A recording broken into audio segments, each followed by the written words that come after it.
Hello, yan po ang Sabado night namin sa isla ng Cagraray sa kalagitnaan ng bundok.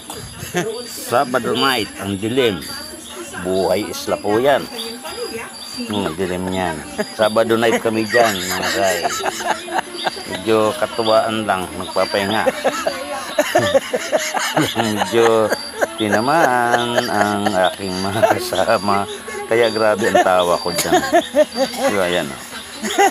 Ang ilaw namin yung liwanag lang ng mga cellphone. Sa gitna ng kabundukan ng Isla Cagraray. Para sa...